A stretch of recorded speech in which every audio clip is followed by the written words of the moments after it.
तो बच्चों, आज हम लोग क्लास 10 चैप्टर नंबर 10 जो है लाइट रिफ्लेक्शन एंड रिफ्रैक्शन का पार्ट 2 करने वाले हैं। तो ये चैप्टर आप इसका पार्ट 1 भी है, तो मैं आपको ये कहना चाहता हूँ कि आप ये जो पहला वाला जो वीडियो है वो एक बार आप देख लीजिए। ये जो सेकंड वीडियो है इसका जो ऑब्जेक्टिव्स है, ये ऑब्जेक्टिव्स यहाँ पे लिखा हुआ है, आप इसको देख लीजिएगा। सो आज हम लोग सिर्फ रिफ्रैक्शन कवर करने वाले हैं, क्योंकि रिफ्लेक्शन मैंने अगले वाले वीडियो में कवर कर लिया था। रिफ्रैक्शन क्या होता है कि जब एक लाइट ट्रैवल करते अपने एक मीडियम से ट्रैवल करते दूसरे मीडियम में जाता है, तो ये अपना जो डायरेक्शन है वो चेंज कर लेता है। तो ये जब डायरेक्शन चेंज कर लेता है तो आपको पता है कि लाइट का अपना खुद का एक प्रॉपर्टी है कि वो सीधे स्ट्रेट लाइन ट्रैवल करता है। तो अब ये डायग्राम में देख सकते हैं कि लाइट सीधा ना जाके क्या हुआ, वो अपना डायरेक्शन चेंज कर लिया। तो इसी फेनोमेनन को रिफ्रैक्शन ऑफ लाइट कहते हैं। जो लाइट का जो रिफ्रैक्शन है वो भी लॉ ऑफ रिफ्रैक्शन को फॉलो करता है। तो लॉ ऑफ रिफ्रैक्शन के कहता है कि जो इंसिडेंट रे है, जो रिफ्रैक्टेड रे है और जो नॉर्मल है वो सारे एक ही प्लेन में रहते हैं और अपने पॉइंट्स ऑफ इंसिडेंस से क्रॉस करते हैं। साथ में जो रेशियो जो है sine of angle of incidence का और sine of angle of refraction का, वो भी कांस्टेंट होता है। तो ये जो रेशियो है इसको स्नेल्स लॉ भी कहते हैं। तो आप देख सकेंगे इसमें इक्वेशन है sine i by sine r equal constant. So अभी एग्जाम्पल आप देख सकते हैं कि जब रिफ्रैक्शन ऑफ लाइट का जो रियल लाइफ में आप एग्जांपल देखना चाहते हैं, तो आप देख सकते हैं कि जब ग्लास में पेंसिल डुबाते हैं तो पेंसिल बैंड जैसा दिखता है। ऐसा इसलिए होता है कि जो पानी के अंदर जो पेंसिल डुबा हुआ है वहाँ से जब लाइट की किरणें जब निकलते हैं तो निकलते समय वो फिर बेंड हो जाते हैं। तो बेंड हुई जो लाइट है वो हमारी आँखों में जब गिरती है तो वो हम लोग को ऐसा लगता है कि वो पेंसिल बेंड हो गया है। उसके अलावा जब हम लोग किसी कॉइन को पानी में डुबाते हैं तो वो कॉइन भी हम लोग को ऐसा लगता है कि वो थोड़ा ऊपर है, लेकिन वो ऊपर नहीं नीचे होता है। और जैसे आप ये भी देख सकते हैं कि किसी किताब के ऊपर अगर आप किसी ग्लास स्लैब को रखेंगे तो वो जो प्रिंटेड मटेरियल है वो थोड़ा बड़ा जैसा लगता है। अभी जो रिफ्रैक्शन में क्या होता है, जब लाइट जो होता है दो मीडियम से ट्रेवल करता है, तो एक होता है रेयर मीडियम और एक होता है डेंसर मीडियम। तो डेंसर मीडियम की डेंसिटी ज़्यादा होती है और रेयर मीडियम की डेंसिटी कम होती है। जब लाइट रेयर मीडियम से डेंसर मीडियम जैसे ग्लास में जाती है तो इसका जो रिफ्रैक्टेड है वो नॉर्मल की तरफ चला जाता है। उसके उलट जब लाइट डेंसर मीडियम से रेयर मीडियम जाता है तो ये लाइट नॉर्मल से दूर चला जाता है। तो आप ये डायग्राम में देख सकते हैं यहाँ पे कैसे रिफ्रैक्टेड रे एक तरफ उस नॉर्मल की तरफ चला गया है और दूसरी तरफ ये और नॉर्मल से दूर हो रहा है। नेक्स्ट एक रिफ्रैक्टिव इंडेक्स। तो रिफ्रैक्टिव इंडेक्स एक रेशियो है, मतलब जो एक जैसे मैग्निफिकेशन था वैसा ही एक रिलेशन है, जिससे हम लोग ये रेशियो निकाल सकते हैं कि लाइट का स्पीड एक पार्टिकुलर मीडियम में एक दूसरे मीडियम के हिसाब में रिलेटिवली कितना है। तो ये इसको रिफ्रैक्टिव इंडेक्स कहते हैं। तो अगर हम लोग पकड़ लेते हैं कि V1 लाइट का स्पीड है मीडियम 1 में और V2 लाइट का स्पीड है मीडियम 2 में, तो इसका रिफ्रैक्टिव इंडेक्स जो होगा वो मीडियम 2 में विथ रेस्पेक्ट टू मीडियम 1 कहलाता है और इसको हम n/1 से डिनोट करते हैं। तो आप देख सकते हैं n/1 equal speed of light in medium 1 with respect to speed of light in medium 2। वैसे ही उसके उलट अगर speed of light in medium 2 में आप देखना चाहते हैं तो उसको लिखते हैं n12, मतलब speed of light in medium 2 with respect to medium 1। जब मीडियम 1 कोई भी मीडियम मतलब मीडियम 1 वैक्यूम या एयर हो जाता है तो वो उसको हम एब्सोल्यूट रिफ्रैक्टिव इंडेक्स कहते हैं। जब मीडियम 2 में आपका वो मटेरियल होता है और मीडियम 1 में आपका सिर्फ वैक्यूम या तो एयर होता है, तो उस रिफ्रैक्टिव इंडेक्स को हम लोग एब्सोल्यूट रिफ्रैक्टिव इंडेक्स कहते हैं। तो अगर c स्पीड ऑफ लाइट होता है एयर में और v speed of light of in the medium, अगर c होता है लाइट का स्पीड एयर में और v होता है स्पीड का लाइट मीडियम में, तो उसका रिफ्रैक्टिव इंडेक्स को हम लोग लिखते हैं n subscript m equal speed of light in air by speed of light in the medium, जो है c/v। नेक्स्ट है जैसे स्पेरिकल मिरर्स थे वैसे स्पेरिकल लेंसेज भी होते हैं। तो स्पेरिकल लेंसेज भी ग्लासेस के पार्ट होते हैं जिनके दो स्पेरिकल सरफेस होते हैं। सो जो स्पेरिकल लेंसेज है दो प्रकार के होते हैं, एक है कॉन्वेक्स लेंस, एक है कॉन्केव लेंस। जो कॉन्वेक्स लेंस होता है वो उनका जो लेंस होता है वो निकला होता है, आउटवर्ड निकला होता है, उसका जो मिडिल पार्ट होता है वो थिकर होता है, मोटा होता है, और जो एज कोने वाले पार्ट होते हैं वो थोड़े पतले होते हैं। उसके उलट कॉन्केव लेंस में क्या होता है, उनका जो वो बल्क इनवर्ट होते हैं, अंदर घुसे हुए होते हैं, और उनकी जो मिडिल पार्ट होता है वो थिनर पतला होता है, और जो कोने वाला पार्ट होता है वो थिकर होता है, अभी देख सकते हैं। और जो कॉन्वेक्स लेंस है वो लाइट को कॉन्वर्ज करता है, और कॉन्केव लेंस लाइट को डाइवर्स करता है। इसमें कुछ कॉन्केव और कॉन्वेक्स लेंस के टाइप भी मैंने दिए हैं। जैसे जब दोनों तरफ के लेंस के दोनों तरफ आपका कॉन्वेक्स सरफेस होता है तो इसको बाई कॉन्वेक्स कहते हैं, और जब दोनों तरफ कॉन्केव लेंस होता है तो ये बाई कॉन्केव, बाई मतलब दो, और प्लेनो कॉन्वेक्स का मतलब है, प्लेन मतलब फ्लैट, तो एक पार्ट फ्लैट और एक पार्ट कॉन्वेक्स, और प्लेनो कॉन्केव मतलब एक पार्ट कॉन्केव और एक पार्ट फिर से फ्लैट। चलिए हम लोग अभी देखते हैं कि जो जैसे मिरर्स के कुछ पार्ट होते थे वैसे ही लेंसेज के भी कुछ पार्ट होते हैं। तो फर्स्ट है ऑप्टिकल सेंटर। ऑप्टिकल सेंटर जो है वो एक सेंटर है लेंस का जहाँ से प्रिंसिपल एक्सिस गुजरता है, इसको ओ से डिनोट करते हैं। और नेक्स्ट है सेंटर ऑफ कर्वेचर।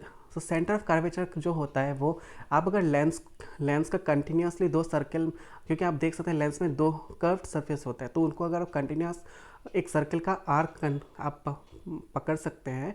जब ये आर्क को आप कंटिन्यूस करेंगे तो आपको दो सर्कल मिलेंगे, तो दो सर्कल मिलेंगे अगर तो उनका सेंटर भी मिलेगा, तो जब सेंटर मिलेगा वही होता है सेंटर ऑफ कर्वेचर। लेकिन एक बात ये ध्यान रखिए कि प्रत्येक लेंस में दो सेंटर ऑफ कर्वेचर होता है, बिकॉज दो स्फीयर जब दो सर्कल जब बनेंगे तो दो सेंटर भी तो निकलेंगे, तो इसलिए इनको C1 और C2 से डिनोट करते हैं।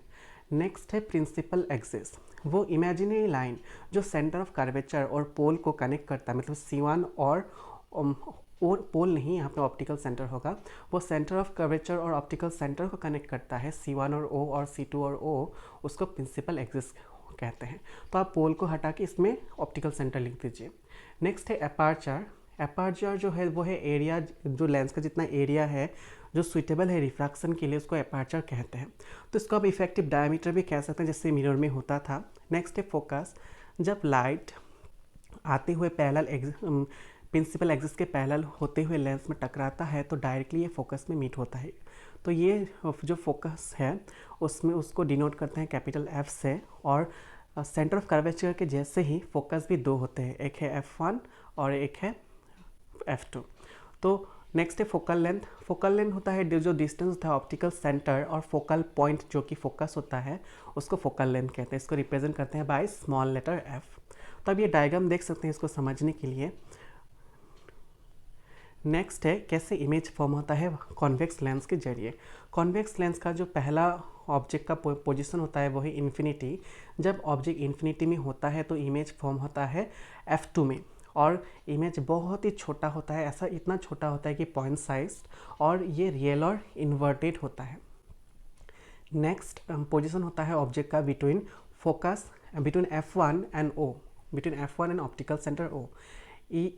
जब यहाँ पे ऑब्जेक्ट का पोजीशन होता है तो ये आपका सेम साइड में ही लेंस के सेम साइड में ही इमेज फॉर्म होता है, और इमेज बहुत ही एनलार्ज्ड हो जाता है, वो कि इमेज वर्चुअल और इरेक्ट होता है।